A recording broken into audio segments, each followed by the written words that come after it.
کہ ایران تو چاہتا ہے کہ وہ ڈیل کرے. تو اب مجھے بتائیں ڈیل کرنا ایران کی خواہش ہے یا میری خواہش ہے؟ ایران نے 1957 میں امریکہ کی مدد سے یہ سارا اٹامک کا سلسلہ شروع کیا. یہ امریکہ نے ان کو اسٹیبلش کر کے دیا تھا انرجی پرپس کے لیے، بجلی بنائیں گے اور یہ اس طریقے سے. 1968 میں ایران نے این پی ٹی کے اوپر سائن کر دیے کہ ہم یہ آگے کسی کو ٹیکنالوجی ٹرانسفر نہیں کریں گے جو امریکہ نے ہمیں دی ہے. دیکھ لیں بڑے بزرگ ہی سب کو نوازتے ہیں. امریکہ نہیں دی ہوئی ہے ان کو ٹیکنالوجی، خود نہیں ڈیولپ ہوئی ہوئی، امریکہ نے سب کچھ سٹارٹ کر کے دیا. پھر 1979 میں انقلاب آ گیا اور پھر امریکہ نے عراق کو صدام حسین کو چڑھا دیا ان کے اوپر، اور چڑھانے کے بعد اسرائیل کے ذریعے ایران کے آگے اسلحہ بیچا کہ اس اسلحے کے ذریعے آپ صدام حسین سے بچ سکتے ہیں. دیکھیں کیا گیم کرتے ہیں. یہاں بھی انڈیا پاکستان دونوں کو اسلحہ امریکہ دے رہا ہے. امریکہ کی 65% اکانومی اسلحے کے ساتھ وابستہ ہے. وہ چاہتے ہیں دنیا میں جنگیں ہوتی رہیں. صدام کو چڑھایا امریکہ نے ایران کے اوپر کہ دیکھو شیعہ انقلاب آ گیا اور تمہارے ملک میں بھی 60% شیعہ ہیں، عراق میں بھی شیعہ کی حکومت آ جائے گی، تم جنگ کرو. 8 سال وہ جنگ کرتے رہے. اور دوسری طرف اسرائیل کے ذریعے ایران کے ساتھ ایگریمنٹ کیا اور ان کو اسلحہ دیا کہ اس اسلحے کے ذریعے تم بچ سکتے ہو. ظاہر ایران نے تو اپنا دفاع کرنا تھا. اس کے بعد خمینی صاحب تو چلے گئے دنیا سے اور جانشین بنے خامنائی صاحب. پہلے پریزیڈنٹ تھے یہ، اس کے بعد سپریم لیڈر بن گئے. آج تک وہی ہیں. ان کو اندازہ ہو گیا کہ یہ ویسٹرن ورلڈ امریکہ ہمیں اس دنیا میں اس طریقے سے نہیں رہنے دے گا. تو 2003 میں انہوں نے فتویٰ دیا کہ ایٹم بم بنانا حرام ہے کیونکہ اس سے سیولین مرتے ہیں. آج بھی جو سیولین مر رہے ہیں خواہ اسرائیل میں، خواہ ایران میں، خواہ فلسطین میں، یہ ظلم کے اوپر مبنی. سیولینز کو مارنا کسی صورت بھی جائز نہیں ہے. ہاسپٹلز کے اوپر حملہ کرنا کسی بھی صورت جائز نہیں ہے. تو مفتی اعظم ایران خامنائی صاحب نے 2003 میں فتویٰ دیا کہ ایٹم بم بنانا حرام ہے. اس کے بعد ایران کوشش کرنا شروع ہو گیا کہ کسی طریقے سے ہم سے سینکشنز اٹھائی جائیں. میں نے آپ کو بتایا ان کی حالت کیا ہے کہ 42,000 ایرانی ریال ہو تو $1 بنتا ہے. 42,000 42,000 ریال ایران کے $1 کے برابر ہے. ہم 283 روپے کے اوپر روتے ہیں کہ یار روپیہ اتنا گر گیا. کدھر 283 روپیز اکویلنٹ ٹو $1 اور کہاں 42,000 ایرانین ریال اکویلنٹ ٹو $1. وہ تو ان کی زمین اگاتی ہے، تیل نکلتا ہے تو اس لیے وہ سروائیو کر رہے ہیں. لیکن کتنا عرصہ کریں گے؟ ایک نہ ایک دن تو تیل ختم ہو جانا ہے. تو انہوں نے کوشش کی کہ یار امریکہ کسی طریقے سے پابندیاں اٹھائے. کوشش ان کی کامیاب ہوئی. 2015 میں بارک اوباما نے ڈیل کر لی ایران کے ساتھ، ایران کی خواہش پہ کہ ٹھیک ہے ہم ایٹم بم نہیں بنائیں گے، ہمارے تو مفتی اعظم کا فتویٰ ہے، ہمیں انرجی پرپس کے لیے سارے کام کرنے دو اور ہم سے پابندیاں اٹھاؤ. ایران، میں بڑا خوش ہوا تھا اس وقت، میں نے ویڈیو میں بھی ویلکم کہا تھا کہ ایران اب ٹیک اپ پوزیشن پہ آ جائے گا. مجھے پتا تھا کہ ان کے پاس اتنا تیل ہے کہ اگر پابندیاں اٹھتی ہیں تو یہ ٹاپ پہ آ جائیں گے. 3 سال ابھی پورے نہیں ہوئے، ٹرمپ صاحب کی حکومت آئی. انہوں نے آتے ہی بغیر کسی وجہ کے 2018 میں وہ ڈیل توڑ دی. ایران چیختا رہا کہ بھائی کچھ ہوا ہی نہیں ہے. یورپین یونین چیختی رہی کہ ہم نے گارنٹی دی ہوئی تھی یار ہماری عزت کا خیال رکھو. یہی وجہ آج بھی یورپین یونین کے جو بڑے 3 ملک ہیں، جرمنی، فرانس اور UK، کوشش کر رہے ہیں کہ ڈیل دوبارہ سے ہو جائے. ان کا یار یہ کیا تم نے بد عہدی کر دی ہے. لیکن امریکہ وہ سے وقت ہے، اسے کون پوچھ سکتا ہے بھائی. ہاں آپ کہانیاں کراتے رہے کہ IMF قرضہ منگے تھے کہ وہ آیا جے غوری. تو آڈے سارے بزرگ اتھے سن عراق وچ، سارے صوفی بابے دفن ہیں عراق میں، جس کے اوپر سے سارے یہ 200 جہاز آ کے تو ایران کو تباہ کر کے چلے گئے. کسی بابے سے نگاہ نہیں ماری گئی. اب 2018 میں جب یہ ڈیل کینسل ہوئی پھر ایران کا گراف نیچے آنا شروع ہو گیا. پھر انہوں نے بڑی کوششیں کی کہ یار یہ کام نہ کرو، ہمارے لوگ بھوکے مر جائیں گے، ہم کیا کریں، ہمارے ساتھ ڈیل کرو ڈیل کرو ڈیل کرو. اور وہ آج کل دوبارہ سے بات چلی ہوئی تھی ڈیل کی. 5 دور ہو چکے تھے، 6واں ہونے والا تھا. اسرائیل کو یہ خطرہ لگا، این ممکن ہے کہ امریکہ بھی بیچ میں ملا ہوا ہو. اب تو لگ رہا ہے ایسے ہی. میں تو پہلے سے کہہ رہا ہوں کہ یہ دونوں ایک ہیں. ان کی مذہبی آپس میں ایک دوسرے کے ساتھ ایفیلیشن ہے. امریکنز جو ہیں کرسچنز ہیں اور ان کا موقف یہ ہے کہ جب تک اسرائیل اسٹیبلش نہیں ہوگا، ان کا 3rd ٹیمپل نہیں بنے گا تو حضرت عیسیٰ علیہ السلام دنیا میں نہیں آئیں گے. وہ آ کے ان کو برباد کریں گے. اندازہ کریں کس بات کے اوپر دوستی کی ہوئی ہے. وہ کہہ رہے ہیں اسرائیل اسٹیبلش ہو تاکہ عیسیٰ علیہ السلام آگے ان کو تباہ کرے. اس لیے اسرائیل اور امریکہ کی دوستی ہے جیوز اور کرسچنز کی. ورنہ آپ کو پتا ہے جیوز کے ساتھ وہ برا سلوک ہوتا تھا جو آج پاکستان میں قادیانیوں کے ساتھ بھی نہیں ہوتا. اس سے برا سلوک ہوتا تھا. ان کو اتوار والے دن یورپ میں باہر نکلنے کی اجازت نہیں ہوتی تھی. ان کی بستیاں شہر سے ہٹ کے کوڑے کرکٹ کے ڈھیروں کے پاس بڑی بڑی دیواریں ہوتی تھی, ڈیوڈ سٹار ان کے لیے لگانا ضروری ہوتا تھا, کرسچن ان کو دیکھ کے ان کے اوپر تھوکتے تھے, اتنی سخت نفرت تھی. اور پھر ہٹلر نے جو کچھ کیا وہ آپ کے سامنے ہے. یہ دوستی جو آپ کو نظر آ رہی ہے یہ آج کی گیم ہے, اور اس کے پیچھے مذہبی ٹچ یہ ہے کہ ان کی ریاست بنوائیں گے, پھر حضرت عیسیٰ علیہ السلام آئیں گے, وہ آ کے انہوں تباہ کریں گے. اور اسرائیل ان کا موقف یہ ہے کہ جب تک ہم تھرڈ ٹیمپل نہیں تعمیر کرتے ہمارے مسیح نے نہیں آنا. اس کے لیے وہ گریٹر اسرائیل بنانا چاہتے ہیں, اور دجال جب آئے گا اسے وہ مسیح مانیں گے, حالانکہ مسیح تو آ کے جا چکا. مسیح اوریجنل جو تھے وہ عیسیٰ ابن مریم تھے, یسوع مسیح, وہ ہوگا مسیح الدجال, جھوٹا مسیح, اور جھوٹا آئے گا اس کو سچا مان لیں گے, اور پھر سچا مسیح آ کے جھوٹے مسیح کو ختم کرے گا. اس پہ میری کافی ساری ویڈیوز ریکارڈ ہیں, میں آپ کو مذہبی ٹچ بتا رہا ہوں دونوں کا پیچھے کیا ہے. اب وہ جب چھٹا راؤنڈ قریب تھا, اسرائیل نے فوراً حملہ کر دیا. انہیں پتا تھا حملہ کریں گے تو پھر ایران تو جواب دے گا, ظاہر ہے ایران کا رائٹ ہے.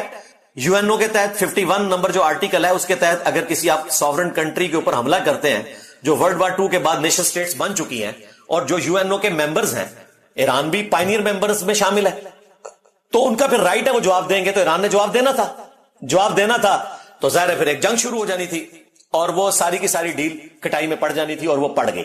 پروفیسر جو مرندی اسکائی نیوز کے اوپر آ کر انہوں نے اس فیمیل اینکر کو لاجواب کر دیا جو کہہ رہی تھی کہ جی آپ ڈیل کیوں نہیں کرتے ہیں. اس نے کہا ڈیل کرنے کو بیٹھے ہوئے تھے, اسرائیل نہیں ڈیل ہونے دے رہا, ہم تو ڈیل کے لیے بیٹھے ہوئے تھے. یہ ساری باتیں اس بات کے اوپر ثبوت ہے کہ ڈیل انجینئر صاحب نہیں چاہتے, ڈیل ایران چاہتا ہے. اب مجھے بتائیں, آپ شریفانہ سا منہ بنا کے کہیں کہ انجینئر صاحب ڈیل کروانا چاہتے ہیں, یہ تو یوز اور کرسچنز کے ساتھ ملے ہوئے ہیں, امریکہ اور اسرائیل کے ساتھ ملے ہوئے ہیں. تو اب آپ کو پتا چل گیا کہ میں کس کے ساتھ ملا ہوں, اور اگر میں آپ کا محرک طے کروں تو پھر میں آپ سے پوچھوں گا کہ آپ کس کے ساتھ ملے ہوئے ہیں جو ڈیل نہیں کروانا چاہتے. حالانکہ آپ کی نیت یہ نہیں ہے, آپ یہ کہتے ہیں کہ ڈیل کا فائدہ کوئی نہیں ہوگا, دوبارہ سے وہ حملہ کریں گے. لیکن اگر میں 2 نمبری کروں تو میں محرک طے کر سکتا ہوں کہ آپ چاہتے ہیں ڈیل نہ ہو تاکہ ایران دنیا سے ختم ہو جائے. جو پراکسی یہاں پہ چلتی رہی شیعہ سنی کی, ٹوائلٹس میں شیعہ کافر نعرے لکھے گئے. تو پھر میں نے اسد اللہ بھائی سے جب یہ ساری بات کی, ان کا مجھے پتا ہے آپ کا موقف بھی اور یہ بھی, اور پھر انہوں نے فون پہ یہ بات بھی مانی کہ واقعی اگر اوریجنل ڈیل آفر کی جائے تو ایران کو ڈیل کرنی چاہیے. میں نے کہا آپ نے ویڈیو میں تو بات ہی اور طرف کر دی, آپ کا کام تھا کہ آپ یہ جملہ اس میں بولتے کہ اگر واقعی ایران کی مرضی کے مطابق ڈیل ملتی ہے تو ڈیل کرنی چاہیے. آپ نے کہا کہ ایران ڈیل کر ہی نہیں سکتا, تو یہ آپ کو نہیں کرنا چاہیے تھا ایسے. اور میں نے کہا کہ وہ آپ کے ساحل بھائی کی طرح آج کل جن کے ساتھ آپ پوڈ کاسٹ کرتے تھے, کہتے ہیں جی وہ تو باہر گئے ہوئے ہیں. میں نے کہا اس وقت تو ضرورت ہے کہ وہ اپنا بیانیہ رکھیں سامنے. کہتے ہیں میں ان سے رابطہ کرتا ہوں. میں نے کہا رابطہ کریں اور انہیں جیلم اکیڈمی لے آئیں. یہ پہلی دفعہ میں نے آفیشلی اب کیمرے میں بھی دعوت دے رہا ہوں کہ ساحل بھائی کو آپ اکیڈمی لے آئیں اور بیٹھ کے ہمارے ساتھ ڈسکشن کر لیں اس ٹاپک کے اوپر, ایک دوستانہ ماحول میں. یہ کوئی ڈیبیٹ نہیں ہوگی, کوئی مناظرہ نہیں ہوگا. اپنا موقف رکھیں قرآن و سنت کی روشنی میں, ہم بھی اپنا موقف رکھیں گے تاکہ پبلکلی لوگوں کو پتا چلے کہ آپ کہنا کیا چاہ رہے ہیں اور میں کیا کہنا چاہ رہا ہوں, فیکٹس اور فیگرز کے ساتھ, جذبات کے ساتھ نہیں. سورہ توبہ, سورہ النساء, سورہ آل عمران, سورۃ الاحزاب کی آیات کو ایکسٹراپولیٹ کر کے ہر جنگ کو اس طریقے سے پریزنٹ کرنا کہ گویا اس وقت مسلمانوں کو وہی کی تائید حاصل ہے, اور جو یہ جنگ لڑنے جا رہے ہیں کہ کوئی اسلام کی جنگ ہو رہی ہے. یہ اسلام کی جنگ تھی جو داعش لڑتی رہی, شیعہ کا قتل عام کیا سعودی عرب کے کہنے کے اوپر, اور بعد میں امام کعبہ سے حج کے خطبے میں سعودی حکومت نے کہلوایا کہ داعش والے خارجی ہیں, بنائے خود. جب انہوں نے کہا تسی بھی غلط, انہوں نے کہا خارجی نے, پہلے بھی خارجی تھے, مسلمانوں کو قتل کر رہے تھے. خارجیوں کی سب سے بڑی علامت یہی ہوتی ہے. آج افغانستان میں جو جہاد ہو رہا ہے طالبان کا اور داعش کا, یہ جہاد ہے, فساد ہے یہ. لہٰذا سنی شیعہ کنفلکٹ سے باہر نکلیں, امت کے لیول کے اوپر سوچیں, علمی اختلاف کریں. مجھ سے زیادہ کون اختلاف کرتا ہے, لیکن جو یہ مسلمانوں پہ برا وقت آیا ہے کافروں کے مقابلے پر, ہمارا کام ہے کہ ہم سنی شیعہ کے فرق سے ہٹ کے سپورٹ کریں مسلمانوں کی. تو میں نے آفیشلی آج ویڈیو میں بھی دعوت رکھ دی ہے. انشاءاللہ امید ہے کہ ساحل بھائی انشاءاللہ جیلم اکیڈمی آئیں گے اور اس ٹاپک کے اوپر ہم انشاءاللہ علمی ماحول میں ڈسکشن کریں گے. ابھی تو ہم دعا گو ہیں کہ اللہ تعالیٰ ایران کے رہنے والے لوگوں کی مشکلات کو آسان کرے. یہ سیدھی سی بات ہے, اے سی والے کمرے میں بیٹھ کے ٹی وی کے اوپر جنگ کے مناظر دیکھنا, سوشل میڈیا کے اوپر اے آئی کی بنی ہوئی ویڈیو شیئر کروا کے اپنی مرضی کے ملکوں کو جتوانا, یہ بڑا آسان کام ہے. لیکن تکلیف سے سارے لوگ گزر رہے ہیں. اسرائیل کے عوام بھی نہیں چاہیں گے کہ وہ مرے, ایران کے عوام بھی نہیں چاہیں گے کہ اس طریقے سے وہ مرے. امن چاہتی ہے دنیا. یہ حکمرانوں کی پالیٹکس ہوتی ہے, بڑوں کا نشہ ہوتا ہے جس کی وجہ سے لوگوں کا چومر نکل جاتا ہے. سیدھی سی بات ہے. وَلِعَوْذُ بِاللَّهِ تَعَالَى. علمی پوائنٹ نمبر 3, بعض جو ظالم اور جھوٹے قسم کے لوگ ہیں انہوں نے مجھے تانا دینا شروع کر دیا کہ انجینئر صاحب آپ کا آئرن ڈوم تو بڑھ گیا، اور بھائی سیمنٹ ڈوم ہو بابوں کے یا آئرن ڈوم ہو اسرائیل کا، یہ سارے آپ کے ہیں بھائی، ہمارے کہاں سے ہوئے؟ ہم تو چاہتے ہیں جتنے مسلمان دشمن ملک ہیں وہ اپنے انجام کو پہنچے، مجھے کس چیز کا تانا دیا جا سکتا ہے؟ دوسری بات، ٹیکنیکلی سپیکنگ دنیا کا کوئی ڈیفنس سسٹم 100% پرفیکٹ نہیں ہوتا. امریکہ کے اوپر بھی اگر میزائل پھینکے جائیں تو سارے وہ بھی نہیں انٹرسپٹ کر سکتے، لیکن یہ حقیقت بات ہے کہ یہ آئرن ڈوم ہے جس کی وجہ سے اسرائیل کا سرما نہیں نکلا. ادروائز جتنے میزائل انہوں نے ایک دن میں پھینکے ہیں سینکڑوں کے حساب سے، اگر وہ انٹرسپٹ نہ ہوتے تو اسرائیل کا سرما بن جانا تھا. ابھی بھی وہ ریفیلنگ کریں گے، امریکہ نے ان کو سپورٹ کرنی شروع کر دی ہے. ظاہر ہے ایک دفعہ ان کو بیٹری فیل کرنے کے لیے 300 سے 400 ملین ڈالر کے میزائل چاہیے، نقصان کا بہت ہو رہا ہے. ہم جو رونا روتے ہیں آئرن ڈوم کا، وہ کہتے ہیں کہ مسلمان بھی اس قسم کا کام کریں، نہ کہ یہ کہ ہم ان کی تعریف کر کے ان کے ساتھ مل گئے. یہ تو اسی طریقے سے ہے کہ اگر میں ٹنڈولکر کی بیٹنگ کی تعریف کروں تو اس کا یہ مطلب ہے کہ میں انڈیا کے ساتھ جا کے مل گیا ہوں. میں تو یہ کہوں گا کہ بابر اعظم کو بھی اس سے سیکھنا چاہیے، نہ کہ یہ کہ میں انڈیا کے ساتھ جا کے مل گیا ہوں. ان کی سمجھدانی اتنی سی ہے. اور پھر ٹیکنیکل اگر میں نے ڈسکشن شروع کی نا، تو میری تو یہ فیلڈ ہے بھائی بلسٹک میزائل کی. میں نے 15 سال جاب بھی اسی جگہ پہ کی ہے. پاکستان کا پورا یہ جو میزائل سسٹم کا نظام ہے، پہلا ٹیسٹ جو ہوا تھا نا یہ ٹیلا جوگیاں سے غوری کا، اس ٹیسٹ کے اندر بھی الحمدللہ جو اس میں ورکنگ ہو رہی تھی اس میں شامل تھا. یہ مشرف صاحب کے دور کی میں بات کر رہا ہوں، اور اس کے بعد سے بھی. تو مجھے یہ سب کچھ پتا ہے کہ پریکٹیکلی کس لیول تک کوئی چیز جا سکتی ہے، اس کا کیا رزلٹ نکلتا ہے، ان کی ایکوریسی کس لیول کی ہوتی ہے. اب وہ ٹیکنیکل ڈسکشن اگر میں نے کرنی شروع کی، ویسے آ کے ایکسپرٹس کر رہے ہیں، ان کی بات سنیں، میں کروں گا تو پھر یہ کہیں گے ہمیں ڈی موٹیویٹ کر رہا ہے. ہمیں پتا ہے کہ کس چیز کی ایکوریسی کس لیول کی ہوتی ہے. کروز میسائل کی ایکوریسی جو ہے وہ پرفیکشن کے ساتھ ہوتی ہے. بلسٹک میزائل ایک خاص رینج کے اندر آپ پھینک سکتے ہیں. یہی وجہ ہے. آپ کیا سمجھتے ہیں کہ ایران نے اسرائیل کے ہاسپٹل کے اوپر وہ میزائل پھینکا تھا؟ نہیں. بلسٹک میزائل جو ہے وہ 500 میٹر کے سرکل کے اندر اندر جا کے گرتا ہے. اس سے آپ اس طرح پن پوائنٹ ایکوریسی نہیں لے سکتے. تو انہوں نے ہاسپٹل پہ نہیں پھینکا تھا، لیکن اس کی ایکوریسی وہ نہیں ہوتی ہے جو آپ ہوائی جہاز کے ذریعے گائیڈڈ میزائل پھینکتے ہیں، یا کروز کے ذریعے یا ڈرون کے ذریعے آپ اٹیک کرتے ہیں. وہ کیمرے کے ذریعے ایگزیکٹلی اسی جگہ پہ جا کے گرتا ہے، لیکن بلسٹک میزائل 500 میٹر کے ریڈیس کے اندر اندر گرتا ہے. کہیں پہ وہ کہیں پہ بھی گر سکتا ہے، اس کی ایکوریسی وہ نہیں ہوتی. اسی وجہ سے یہ سب کچھ ہوا، ورنہ ایران نے تو کام نہیں کرنا تھا. لیکن اس سے ایٹ لیسٹ اب اسرائیل کے رہنے والے لوگوں کو اس حادثے کے بعد اس تکلیف کا اندازہ ہوا جو اسرائیل ٹارگٹ کر رہا تھا فلسطین کے اندر ہاسپٹلز کو. 60,000 کے قریب لوگ نہتے شہید کر دیے، اور اس کے بعد سے بھی ابھی تک ان کے مظالم نہیں رک رہے. اب ان کو یہ احساس ہو گیا کہ ٹی وی پہ بیٹھ کے جنگ کی خبریں دیکھنا کیا ہوتا ہے. دیکھیں ان کی زندگی کتنی مشکل ہوئی ہوئی ہے. تھوڑی دیر بعد سائرن بجتا ہے، پھر سب کے سب بنکرز میں چلے جاتے ہیں، اور وہاں سے بھی CNN والے ان کے انٹرویوز دکھا رہے ہیں، کوئی مسلمان نہیں دکھا رہے کہ وہ کتنے تنگ آئے ہوئے ہیں. تو مشکل وقت جب آتا ہے تو پھر پتہ چلتا ہے. تو ہم یہ جب بات کرتے ہیں کہ فلاں ملک جو ہے اپنے ڈیفنس کو اس طریقے سے لے کے چل رہا ہے، تو اس کا مقصد یہ نہیں ہوتا کہ ان کی تعریف کرنا ہوتا ہے. مقصد یہ ہے کہ ہمیں بھی بجائے سیمنٹ کے ڈومز بنانے کے بابوں کے جو ایک بھی کام نہیں آیا، کوئی میزائل نہیں روک سکا، ہم بھی کوئی آئرن ڈوم گولڈن ڈوم بنائیں. یہ مقصد ہوتا ہے. ہم تو اللہ کے فضل سے کئی دنوں سے روزانہ بلا ناغہ قنوت نازلہ پڑھ رہے ہیں ان لوگوں کے اوپر جنہوں نے ایران کے ساتھ یہ ظلم کیا. ہم یہی کر سکتے تھے نا. لہذا ہمیں کوئی نہ آ کے درس دے، اور خصوصاً وہ تو بالکل بات نہ کرے جو ایران کو مسلمان نہیں سمجھتے، جو شیعہ کافر کے نعرے ٹوائلٹ میں لکھتے رہے، جن کے مولوی یہ سب کچھ کرتے رہے، اور آج وہ شہید کا لفظ بھی بولنے کے لیے تیار نہیں ہے. امام خمینی کو رحمت اللہ علیہ کہنے کے لیے تیار نہیں ہے. امام خامنائی کو وہ حافظہ اللہ کہنے کے لیے تیار نہیں ہے. کہانیاں سنیں ان لوگوں کی، صرف میرے بکس کے اندر اپنے فرقے کو بچانے کی خاطر جی وہ جی انجینئر صاحب جو ہیں وہ جا کے مل گئے ایران کے مخالفین کے ساتھ. بھائی میرے سامنے ایک ٹریک ریکارڈ ہے. اس وقت بھی استامن ملک تھے جب ہمارے دشمنوں نے لیبیا ہڑپ کر لیا، کچھ نہیں ہو سکا. اس وقت بھی استامن ملک تھے جب عراق کا تباہ و برباد کر کے عراق کو رکھ دیا ان لوگوں نے. اس وقت بھی آپ کو کہانیاں کروائی جا رہی تھی کہ بھائی وہ صدام حسین جناب ایسی کی تیسی کر دے گا. کئی مہینوں تک تو وہ چھپا رہا خود. ٹھیک ہے، خود یہ ایجنٹ تھا امریکہ کا.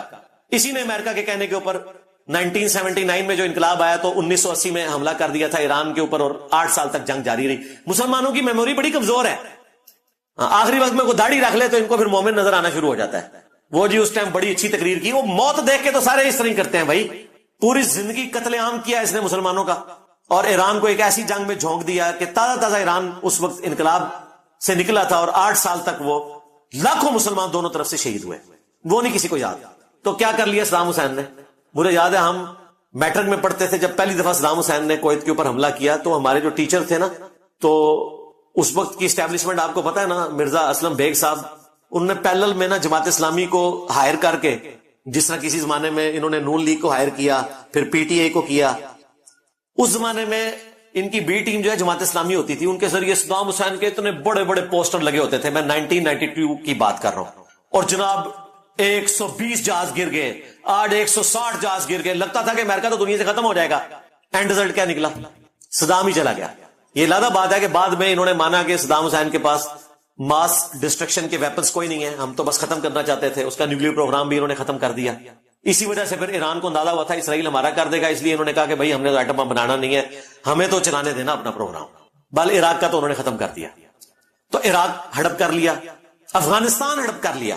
اور یار کہانیاں کرانی بند کرو. کہتے ہیں یہ افغانستان جنگ جیت گیا، امریکہ کا قبرستان بن گیا. امریکہ کا قبرستان کہاں سے بنا ہے بھائی؟ اور قبرستان ہمارا بنا ہے. امریکہ کے تو چند ایک فوجی مرے ہیں، 1 ملین سے زیادہ افغان مسلمان ہمارے بھائی شہید ہوئے ہیں، ان کی قبریں بنی ہیں. قبرستان ہمارا بنا ہے. جو جنگ تم لوگ کہتے تھے کہ یہ تو طالبان ان کو 20 دنوں میں بگا دیں گے، 20 سال تک بےچارے پہاڑوں میں چھپے رہے، ابھی بھی امریکہ چھوڑ کے گیا افغانستان. ہاں، یہ جنگ طالبان نہیں جیتے، یہ جنگ امریکہ ہارا ہے کہ ہم مزید خرچہ نہیں کر سکتے. ان کا کیا چھوڑا ہے؟ 2 وقت کی روٹی کے محتاج ہیں وہاں جو افغانی بےچارے یہاں سے ہم نے نکالے ہیں نا. آپ کو وہاں کی دردناک سٹوریاں بتائیں، کیا عورتوں پہ گزر رہی ہے، کیا بچوں پہ گزر رہی ہے. آنکھوں سے آنسو روا ہو جاتے ہیں. آپ کو تو بتا رہے تھے امیر المومنین آ گئے ہیں، وہ ایک دفعہ سبحان اللہ پڑھیں گے تو سونے کے ذخائر وہاں پہ نکل آئیں گے اور تیل کے چشمے پھوٹ پڑیں گے. ٹوٹل چوری کی اکانومی کے اوپر چل رہے ہیں. آج بھی امریکہ ان کی مدد کرتا ہے. 7 سے 8 ارب ڈالر کا ٹریڈ ڈیفیسٹ ہے جو سمگلنگ سے وہ پورا کرتے ہیں. وہ بھی جب سے ہمارے آرمی چیف نے، فیلڈ مارشل صاحب نے ان کی سمگلنگ روکی ہے تو ان کی چیخیں اوپر جا رہی ہیں، کیونکہ ان کی اکانومی کولیپس کر رہی ہے. اوپر سے برڈن پڑ گیا جو یہاں سے ہم نے لاکھوں لوگ وہاں بھیجے ہیں. مشکل زندگی ان بیچاروں کی یار. اب تھوڑا چائنا نے ہیلپ آؤٹ کیا ہے، ان کے ساتھ معاہدے ہو رہے ہیں. پاکستان کے ساتھ بھی اللہ کا شکر ہے چائنا نے دوستی کروا دی ہے، معاملات بہتر. اس طرح نہیں دنیا چلتی بھائی. اور ان کی جو جان بخشی بھی ہوئی ہے نا طالبان کی، وہ ان غاروں میں چھپ کے ہوئی ہے جو امریکہ نے ان کو بنا کے دیے ہوئے تھے. تورا بورا کے غار پہاڑوں کے اندر رشین وار کے دوران اسلحہ بھی تھا، وہ رشیا کا چھوڑا ہوا تھا جو یہ استعمال کرتے رہے. پیچھے میں نے آپ کو بتایا 5 ہی وہ گوسے وقت ہیں: امریکہ، یو کے، فرانس، چائنا اور رشیا. یہ ریالٹیز ہیں. آپ جب میں بتاؤں گا کہیں گے یہ ان کا ایجنٹ ہے. آپ لوگ مجھے ایجنٹ کہہ بھی لیں تب بھی دنیا کی ریالٹی نہیں بدلتی بھائی. نہ یہ باتیں اس لیے کی جاتی ہیں کہ آپ کو بزدل بنایا جائے، یہ اس لیے کیا جاتا ہے تو ہمارے نوجوانوں کو کوئی ورگلائے نہ، اور یہ نہ ہو کہ یہ لوگ اسرائیل امریکہ تو پہنچ نہیں سکتے، سینے پہ بم باندھ کے تو جا کے جی ایچ کیو کے اوپر یہ حملہ نہ کر دیں. یہ نوسط روکنے کے لیے میں یہاں بول رہا ہوتا ہوں کہ ٹین ایجرز کو گمراہ نہ کرو. میں جو پولیٹیکل لیڈرز کی غلطیوں کو ہائی لائٹ کرتا ہوں اس کے پیچھے ریزن یہ ہوتی ہے کہ بچوں کو گمراہ نہ کرو. اپنے بچے باہر کے ملک میں رکھے ہوئے ہیں، لوگوں کے بچے نہ مرواؤ دھرنوں میں. میں اگر مذہبی جماعتوں کے خلاف بولتا ہوں اس لیے بولتا ہوں کہ ان کے اپنے بچے جا کے ممتاز قادری نہیں بنتے، لوگوں کے بچوں کو ممتاز قادری نہ بناؤ. تم لوگ جنازے پڑھا کے چندے اکٹھے کرتے رہتے ہو، بس فراڈ مچایا ہوا ہے. تو عراق ختم ہو گیا. کیا کر لیا ہم نے؟ اب میں پنجابی میں وہ بولنا نہیں چاہتا، اردو میں بول دیتا ہوں. کیا اکھاڑ لیا ہم نے؟ کچھ بھی نہیں. گیا افغانستان بھی، مصر کا بھی انہوں نے ڈنگ نکال کے رکھ دیا.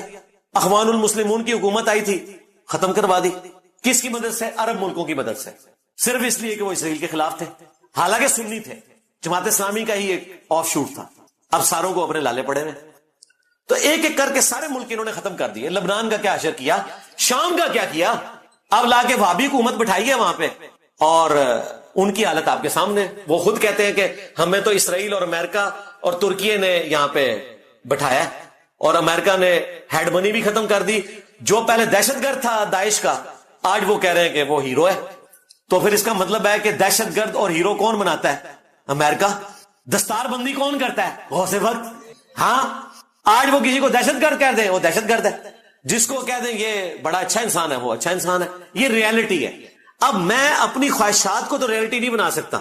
یہ تمام ریالٹیز میری خواہشات نہیں ہے. میری خواہش تو یہ ہے کہ پاکستان دنیا کو لیڈ کرے، ہمارا پرائم منسٹر جو ہے وہ حج کا خطبہ دے رہا ہو. لیکن اس طرح کرنے سے کچھ ہو جائے گا؟ کچھ بھی نہیں ہوگا. جب تک ہم اپنی غلطیوں سے سبق نہیں سیکھتے، سائنس اور ٹیکنالوجی میں ترقی نہیں کرتے، اس دنیا میں کوئی مقام حاصل نہیں کر سکتے۔ پھر یہ جو سنی شیعہ کنفلکٹ ہے، اگر میں اس کے اوپر بھی بولوں، آج سلام ہے پاکستان کو، سب سے پہلے ہماری اسٹیبلشمنٹ کو، حکومت کو، فوج کو، 21 ملکوں کو ساتھ ملا کے انہوں نے ایران کے حق میں بیان دلوایا، اور یہ پاکستان کی بہت بڑی کامیابی ہے۔ ورنہ ایران نے جو کچھ عرب ملکوں کے ساتھ کیا ہے پچھلی 3-4 دہائیوں میں، وہ کسی صورت ایران کو ہضم کرنے کے لیے تیار نہیں ہے۔ اب یہ موقع نہیں کہ میں ان چیزوں کو ڈسکس کروں، کیونکہ اس وقت ایران کے اوپر برا وقت ہے۔ یہ جب اچھا وقت آئے گا تو اس وقت میں یہ چیزیں یاد دلاؤں گا ان کو۔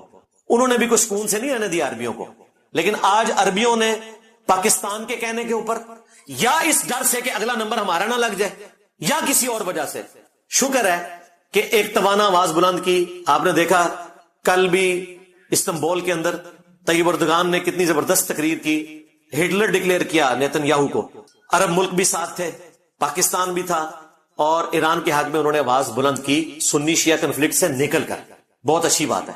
اسی طریقے سے آپ کو ایک دوسرے کا ساتھ دینا ہے۔ یورپ کے لوگ بھی اس وقت UN میں 3 بڑے جو ملک ہیں، جرمنی، فرانس اور UK، وہ بھی ایران کے ساتھ نیگوشیشن کر رہے ہیں کہ کسی طریقے سے ڈیل کامیاب ہو جائے، وہی والی جو پہلے تھی وہ بحال ہو جائے۔ اور دیکھیں امریکہ نے 2 ہفتے کا ٹائم دیا تھا، اور میں نے آپ کو پہلے بھی بتایا تھا ان لوگوں کو کوئی پریڈکٹ نہیں کر سکتا، وہ غوث وقت ہیں، چاہیں تو اشاروں سے اپنے کایا ہی پلٹ دیں دنیا کی۔ 2 ہفتے پورے نہیں ہونے دیے، رات کو خبر آئی کہ جی وہ B-2 بمبرز جو ہیں وہ وہاں سے اڑے ہیں، اب پتہ نہیں کیا ہونا ہے۔ صبح اٹھے تو پتہ چل گیا یہ ہو گیا۔ میرے بھائیو، سانحہ کربلا وہ حادثہ ہے کہ جسے امت کبھی بھلا نہیں سکتی، کیونکہ اس کی وجہ سے امت کی جمعیت ٹوٹی۔ اس میں اس کا قصور نہیں تھا، اس کو بنیاد بنا کے، اور پوری دنیا کے اندر 2 فرقے بن گئے، سنی اور شیعہ کے نام کے اوپر۔ ہمارے نزدیک تو دونوں مسلمان ہیں اپنی غلطیوں کے باوجود۔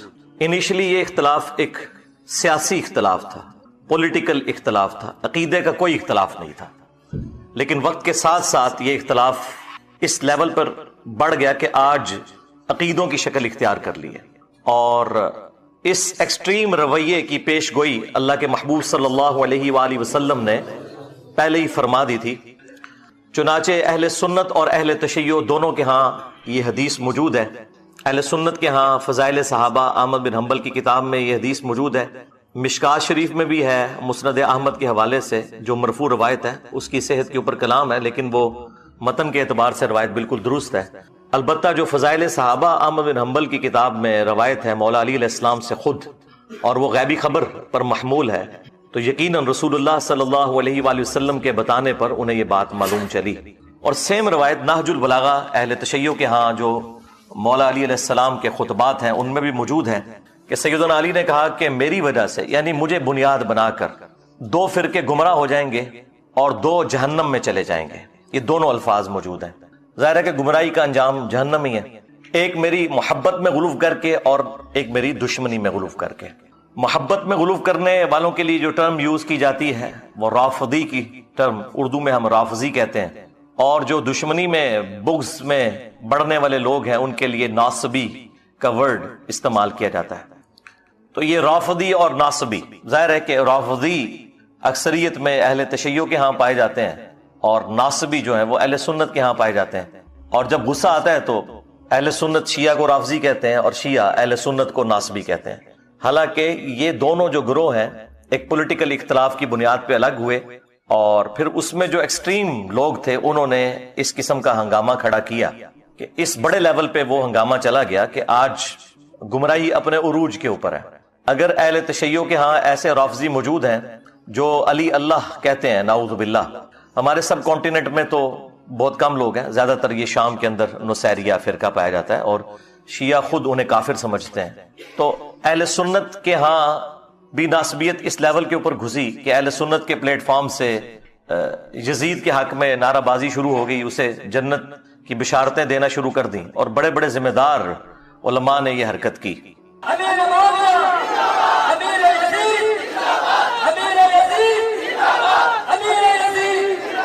کیا یزید کو حضرت امیر المؤمنین یزید رحمۃ اللہ علیہ کہنا جائز ہے؟